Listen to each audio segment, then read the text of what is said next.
What is happening, everybody? James Hancock here. I'm back to review The Bride. Written and directed by Maggie Gyllenhaal, the film stars Jessie, Buckley, and Christian Bale as the bride and Frankenstein's monster.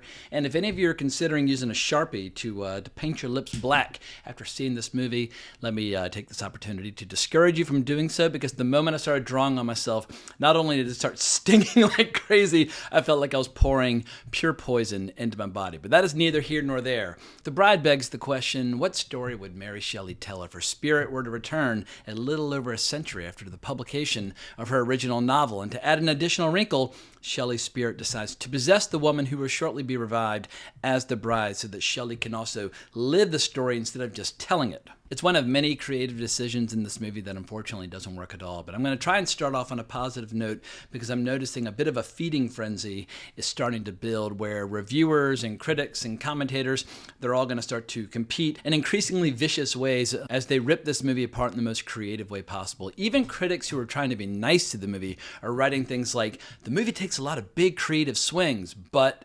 And as is always the case with sentences that begin that way, it's what comes after the ... that matters. So I won't use that same sentence construction here, but what I will say is that the movie is a near total failure in everything that it sets out to achieve, but with the occasional relief provided by Jessie, Buckley, and Christian Bale, who give this twisted love story their all. And I expect this Halloween, there are going to be a lot of people cosplaying as this couple, even if they haven't seen the movie, and so much the better, because the movie they have in their heads is probably a far superior movie than the actual movie itself. The reality is, The Bride is long, but it feels longer. It's pretentious, bordering on amateur at times. It's narratively incoherent and wastes the cast that pretty much every filmmaker would dream of working with. And even worse, the film is self-important and message-driven and preachy to the point, almost a self-parody. And if I were, hypothetically, an angry feminist who sat around all day dreaming of castrating every guy who's ever been a prick to me, I would be even more pissed that Maggie Gyllenhaal elected herself to tell this story and did such a piss-poor job that she will only undermine the various causes that this film seeks to support. But maybe it'd be helpful if I gave you the official premise from IMDb, where it says, in 1930 Chicago, Frankenstein asks Dr. Euphronius to help create a companion. They give life to a murdered woman as the bride, sparking romance, police interest, and radical social change. In any case, like I said at the beginning of the video, I am going to try to start off my commentary on a positive note. So let's start with Jessie, Buckley, and Christian Bale. Christian Bale, I've been watching him in movies my entire life, ever since Empire of the Sun, directed by Steven Spielberg, when he was just a little boy. But he was incredible then. I won't argue that he's incredible here, but he's giving it his misguided all, and if the part had been better written or better directed, who knows? But we all know that at this point that Christian Bale is capable of doing incredible things, given the right material and the right director, etc. and so forth. But Jessie Buckley, let me admit my bias. I have a massive crush on Jessie Buckley. She's one of my favorite celebrity crushes right now. I imagine in a week or two, I can't remember when the Oscars are, but she will be going home with a big old shiny Oscar. And well-deserved. While I didn't love Hamnet, I loved her in it, because I feel like you would have to drop a piano on her to stop her from delivering a kind of a wild, uninhibited, courageous performance.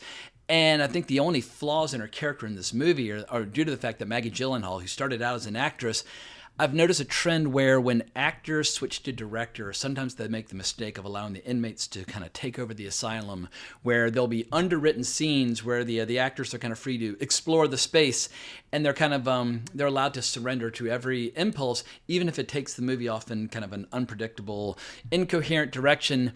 And there are scenes in this movie where Jessie Buckley is kind of flip-flopping back and forth between her character and the character of Mary Shelley, where you're like, I kind of need you to send me a screenplay ahead of time so I can follow along and figure out what the fuck she's saying and all of her various cultural references. And she'll suddenly, on a whim, just dive into imitating like Marlene Dietrich in The Blue Angel.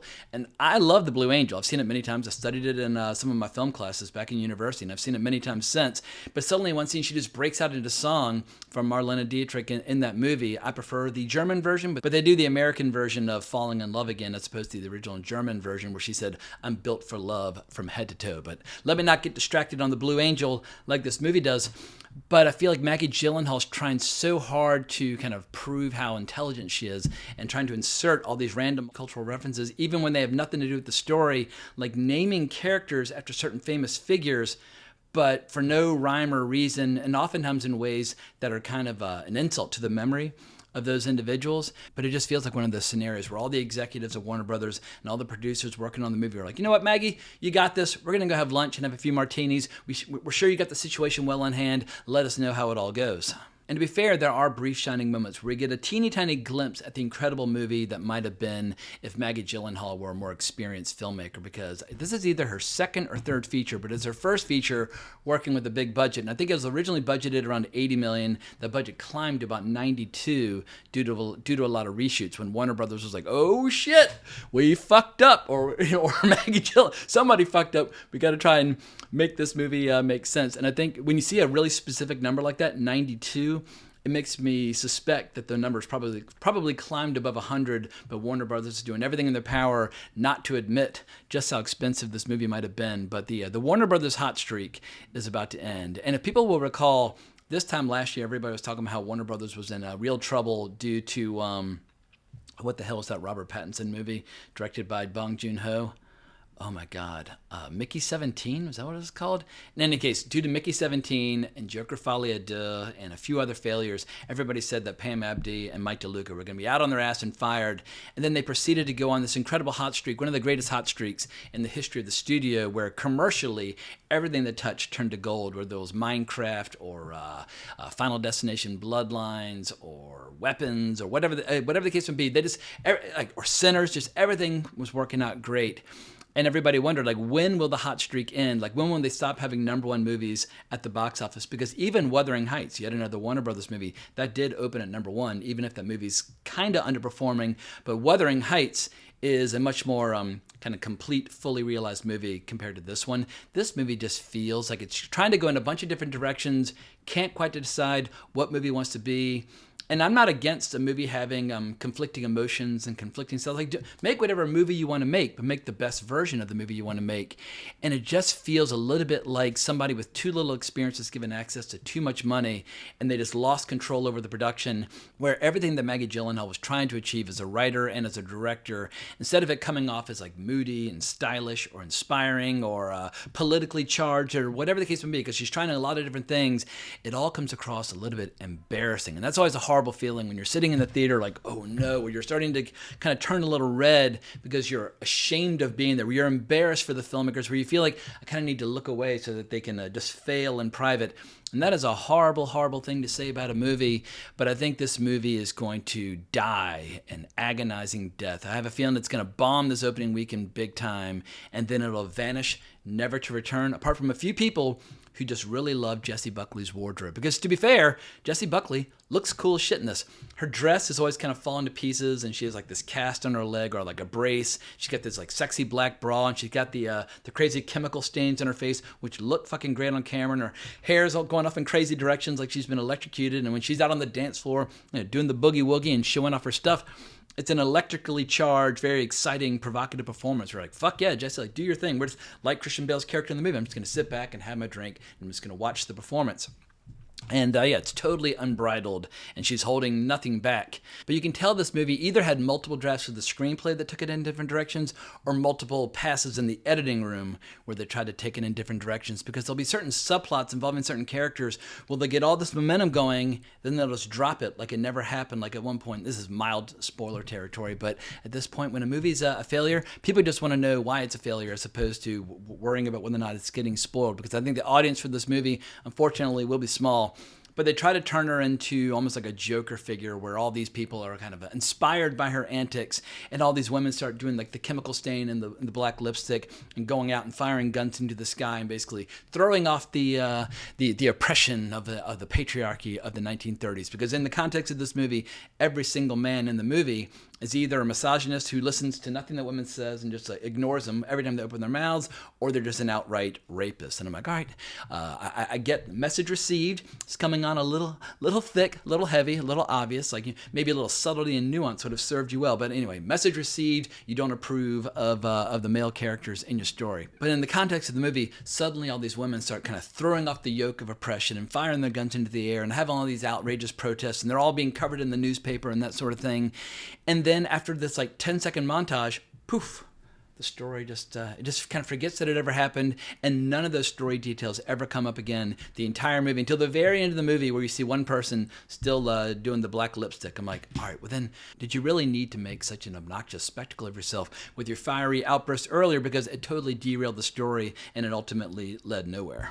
But even more embarrassing is the subplot involving various organized crime figures, because as we come to learn, the character of the bride, what used to be known as Ida in her former life, and she was basically undercover working for some detectives trying to figure out which members of this organized crime family have been murdering women and chopping out their tongues. This horrifying figure by the name of Lupino, which is a weird name for a character because in the 1930s, Ida Lupino was a famous actress who used to work in Warner Brothers movies for director Raoul Walsh. She made movies like High Sierra with Humphrey Bogart, and then she eventually became a big-time director. So if you're making a Warner Brothers movie and naming a character Lupino, it's a very specific name. I'm like, all right, well then why call him Lupino? In any case, as it turns out, these two detectives, played by Peter Sarsgaard and Penelope Cruz, have been using Ida to try to gain information about these organized crime figures. But about halfway through the movie, that subplot just dies and drops out. But as a way of kind of saying, oh, by the way, we didn't forget the subplot, once every like 20 minutes or so, the character played by John Majaro, who's Clyde, is one of the associates of Lupino,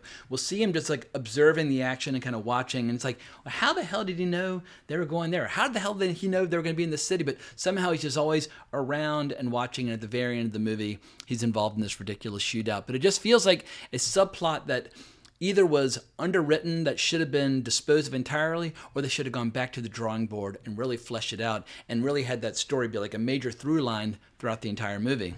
Speaking of Peter Sarsgaard and Penelope Cruz, two actors that I like very much and I've been watching them for a very long time, their storyline should have been cut entirely because they keep trying to kind of shift gears where Penelope Cruz will become yet another sympathetic figure trying to fight against the oppressive patriarchy of the 1930s. And Peter Sarsgaard, every once in a while, he'll go on these outbursts in her defense. He's like, how come people don't sit around talking about female astronauts and with the same reverence as they do like their male counterparts? I'm like, well, it's 1936, and the term astronaut, I looked this up before this video, the term astronaut was not popularized until the late 50s due to the space program, like, the space race between America and Russia. There was a short story in 1930 which used the term astronaut, but it would not have been part of the popular lexicon. Basically, a detective in 1936 would not be bemoaning the fact that female astronauts are not more celebrated. It's like, it feels like the movie is putting its cause before every other consideration, and I feel like your cause is better served by superb storytelling and superb story construction. And in the end, a movie that's incredibly inspiring and well written and well acted and really comes together and sticks the landing, that is the best weapon you have in your toolkit, as opposed to always putting the message in front of your story. I feel like anytime you put your message in front of your story, you're basically making your movie feel dated before the movie is even finished. And my advice to Maggie Gyllenhaal would have been, keep the focus on the bride and let her be the martyr for all of your causes. Basically make her the focus of the movie, let all these other characters and subplots fall by the wayside, and pretty much let every single scene either begin or end with Jessie Buckley walking into the room or walking out of the room. And you can still have all the same causes and all the same messaging, etc. and so forth, but just do it all through her with this incredible character, because nobody gives a damn about some detective in 1936 when they're going to see a movie about the bride. They want to see Christian Bale and Jessie Buckley acting like Bonnie and Clyde. And the fact that people are comparing this movie to Bonnie and Clyde is embarrassing, because Bonnie and Clyde is 1,000 times better movie than The Bride. I mean, nearly 60 years later, people are still talking about the movie Bonnie and Clyde. And there are just so many little stupid details that undermine the movie overall. Like, for instance, they're in Times Square at one point and they go to the movies. And while they're at the movies, they see a guy trying to basically sexually assault his date. So they intervene, they get into a big fight, and then suddenly there's an angry mob chasing the monsters out of the theater. And I'm not bullshitting you. Two people are carrying torches like they're a character out of James Whale's original film Frankenstein. I'm sorry, even in 1936, people did not take unlit torches to the movies on the off chance that they might have to join an angry mob chasing monsters. But this movie also suffers from the fact that we've already had two incredible versions of The Bride of Frankenstein. And for people who don't know, The Bride of Frankenstein barely shows up in Mary Shelley's original novel. Dr. Frankenstein is constructing the bride, but when he starts to fear that the monster and the bride will basically form like a super race that'll take over the planet, he undoes all of his work, which is what leads to the final confrontations between Frankenstein and the monster and all sorts of horrible things happening. But the movie from 1935, directed by James Whale, it gives us Elsa Lanchester as not only Mary Shelley with this framing device kind of introducing the story, but she also gets to play the bride in the movie. And for a character who basically has like 3 seconds of screen time and then like screams, The Bride of Frankenstein.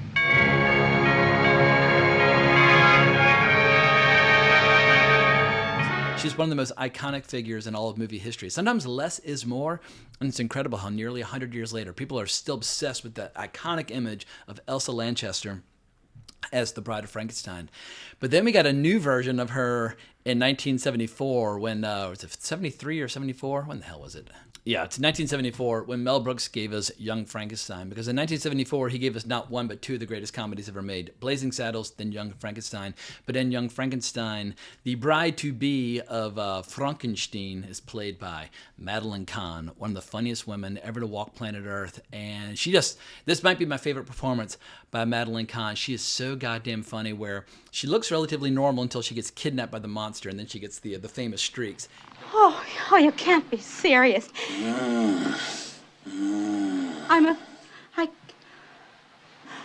Oh my God. Woof. Then after she and the monster get it on a few times and ultimately end up getting married after he's kind of like had his brain shared with Dr. Frankenstein, so they're both kind of half and half. But when Madeline Kahn comes out with that fucking hairdo sticking out and does this little like pig snort and hiss.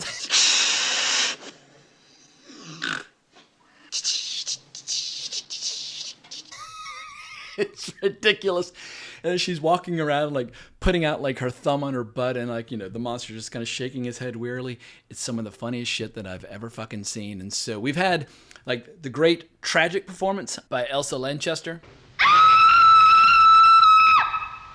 We've had the great comedic performance by Madeline Kahn. So where does that leave Jessie Buckley? Sadly, it's one of those situations where, due to the inadequacies and shortcomings of the screenplay, Jessie Buckley's having to give the movie too much to try to make it work. And I'm sure they had fun shooting it, but it's always, I knew going into this, the fact that Maggie Gyllenhaal was the sole screenwriter on it, I was like, ooh, that could potentially be a problem. There's a very short list of great actors who are also really good screenwriters. I'm not even saying she's a great actress, but there's a very short list of actors who are also good screenwriters. And obviously some comparisons would be people like, John Cassavetes or Orson Welles or John Huston. But John Huston was much more of a filmmaker and would just kind of act on the side. But there's only so much talent that can be imbued into one single individual. And very few people are like that classic kind of Renaissance figure where they can act, direct, shoot, edit, right? Like where they can kind of do it all. Usually, if you try too much in one area, it kind of comes at the expense of the other areas, and that's totally fine. There are only so many hours in the day, and you can only be good at so many things. But with hindsight being 2020, Warner Brothers should have cut a check to a very experienced writer that Maggie Gyllenhaal likes and respects, and brought them in to work with her just to kind of iron out the wrinkles and just give it shape and give it structure, make it work as a cohesive whole, as opposed to this kind of chaotic experience where nothing really seems to be working. A little bit like when Matt Damon and Ben Affleck, when they wrote Good Will Hunting, the screenplay was kind of fucked up and in bad shape. And off the books and off the credits, they asked William Goldman to come in and help, just give the screenplay a little bit of shape. And William Goldman is one of the most successful screenwriters who ever lived, who wrote like the adaptation of The Princess Bride and Butch Cassidy and the Sundance Kid and Marathon Man and all kinds of incredible movies. But what the movie wanted was this the story, like the narrative of these two young actors coming together and writing the screenplay, and they won the Oscar, not William Goldman. But William Goldman deserves a huge amount of credit for the hit that Good Will Hunting became. They should have hired a writer who, off the books with no credit, would just help Maggie Gyllenhaal just kind of put a final pass on the script. Or who knows, maybe Warner Brothers did that, and this is the movie that we still got. I really don't know. All I know is that according to The Hollywood Reporter, there was a little bit of pushback from Warner Brothers on the final cut of this movie. There was a story about how it said, Maggie, you cannot have Frankenstein lick black vomit off the bride's neck. It's just too much. You can't do it. And if Maggie Gyllenhaal had been smart, she would have said, well, then let's make the movie for $35 million. Kind of like with the movie Weapons last summer. Very successful movie, made like $250 million. Like, Zachary Krieger, whatever the hell his name is, he's off to the races due to the success of that movie. And I think if The Bride had been made for a considerably smaller budget, where it would be allowed to take all those big swings that all the critics are claiming that it takes, I think then they could have there's a lovemaking scene in this movie that's very chaste and very innocent and very, very sanitary. You could have kind of gone balls deep and done some really crazy shit.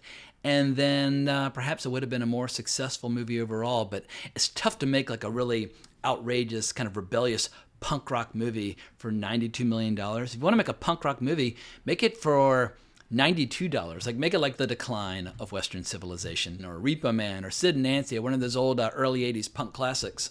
In any case, this movie has many problems, but I think you can boil them all down to Maggie Gyllenhaal didn't quite know what movie she was making or what she wanted to say. And there's that big moment in the trailer where the bride says, "The dead have something to say." I'm like, all right, I'm all ears. What do the dead have to say?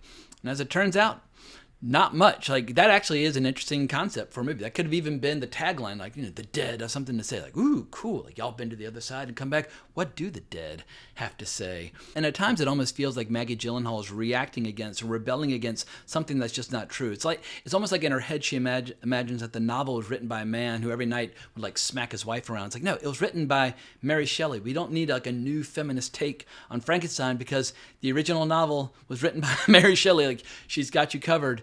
But even if you were to fast forward 100 years to the movie Bride of Frankenstein, for people who don't know, James Whale was a in the closet but very successful gay director of the early 1930s, and he did Frankenstein and The Invisible Man and The Old Dark House. He had this legendary horror movie hot streak that has rarely been equaled, where he just made 4 of the greatest ever in a row.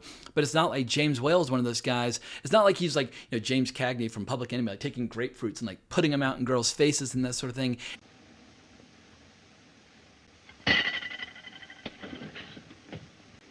The movie was not made under those circumstances, and it's not that kind of movie at all when you watch it. But it's almost like Maggie Gyllenhaal is inventing these phantoms that don't exist so that she can then go out and kill these phantoms for our amusement. I'm like, you know what? There's plenty of other like real targets that you could have gone after. In any case, it's a misguided misfire, and it's just a shame because Jessie, Buckley, and Christian Bale and all these actors, they deserved a much better movie. And the movie could have been a really cool, rebellious, gothic romance under different circumstances, but I think this movie is going to be a laughingstock for most people who are willing to actually pay money to go see it. And on that note, I think that's all I've got to say. So if you enjoyed this video, please consider liking, subscribing, hitting that notification bell. But hope everybody has a great weekend at the movies, but more importantly, as always, onwards and upwards.